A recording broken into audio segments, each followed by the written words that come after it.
কলকাতায় গ্রেফতার বাংলাদেশি অনুপ্রবেশকারী। আসুন তার পরিচয়পত্রের দিকে একবার নজর রাখা যাক। যা দেখছেন তা পুরোটাই জাল। কি নাম? রবি শর্মা। রাজস্থান জয়পুরের বাসিন্দা রবি শর্মা।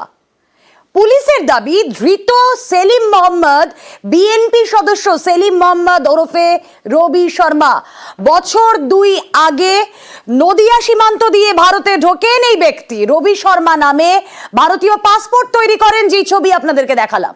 3 মাস ধরে কলকাতাতে ছিলেন। শনিবার সকালে তাকে গ্রেফতার করে পার্ক স্ট্রিট থানার পুলিশ।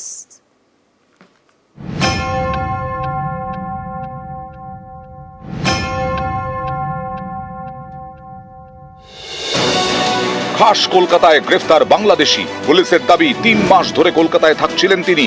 শনিবার সকালে তাকে মার্কুই স্ট্রিট থেকে গ্রেফতার করে পার্ক স্ট্রিট থানার পুলিশ। কবে থেকে? 2023 থেকে। কোথায় ছিলেন এসে প্রথমে? কোথায় ছিলেন প্রথমে এসে? কোন সীমান্ত কোথায় ছিলেন এসে প্রথমে? ধৃত সেলিম বাংলাদেশের মাদারীপুরের বাসিন্দা। পুলিশের দাবি তিনি বিএনপির সদস্য ছিলেন। 2023 জানুয়ারিতে নদিয়া সীমান্ত দিয়ে ভারতে ঢোকেন। মাস 3 আগে কলকাতায় আসেন। মার্কুই স্ট্রিটের হোটেলের দালালির কারবার শুরু করেন। পুলিশের দাবি মার্কুই স্ট্রিটে থাকছিলেন ধৃত বাংলাদেশি অনুপ্রবেশকারী। 3 মাসে বিভিন্ন hotel guest house বদলেছেন।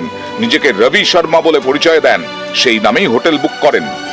Indian passport দিয়েছে, আমরা তো এসব জানি না যে বাংলাদেশে কি এসব তো আমরা জানি না। আমাদের পাসপোর্ট দিয়েছে, আমরা রেখেছি। 19 তারিখে এসে 23 তারিখে চেক আউট করে দিয়েছে। পাসপোর্টে কি নাম লেখা ছিল? পাসপোর্টে রবি শর্মা। আপনাদের সন্দেহ হয়েছিল কখনো? পাসপোর্ট দেখেছি, আমি তো সবকে ভেরিফিকেশন করে আমরা তো বিফর্মও করেছি, সরকার খাতায় তৈরি করেছি। ধৃত সেলিম মোহাম্মদের থেকে রবি শর্মা নামের পাসপোর্ট উদ্ধার হয়েছে। পুলিশের দাবি ভুয়ো নথি দেখিয়ে পাসপোর্ট তৈরি করেন সেলিম মোহাম্মদ। দিল্লি থেকে পাসপোর্ট ইস্যু করা হয়, সেখানে আবার রাজস্থানের জয়পুরের ঠিকানা দেওয়া। তদন্তকারীদের দাবি নদিয়ায় থাকার সময় ভারতীয় পাসপোর্ট তৈরি করেন সেলিম মোহাম্মদ। তারপর কলকাতায় আসেন, মার্কুই স্ট্রিট থাকতে শুরু করেন। স্থানীয়দের দাবি কথাবার্তায় কখনো অস্বাভাবিক কিছু দেখা যায়নি। দেখেছি বিল্ডিং এ থাকতো তো দেখতেই হবে তো। আমার তো এই বিল্ডিং এ বাড়ি, ইলিগাল ডকুমেন্টস ছিল ওর কাছে। মানে আপনাদের ওকে দেখে একটা সন্দেহ হওয়ার মতো কিছু ছিল? না না না, সেটা ভাবতে পারি না আমরা।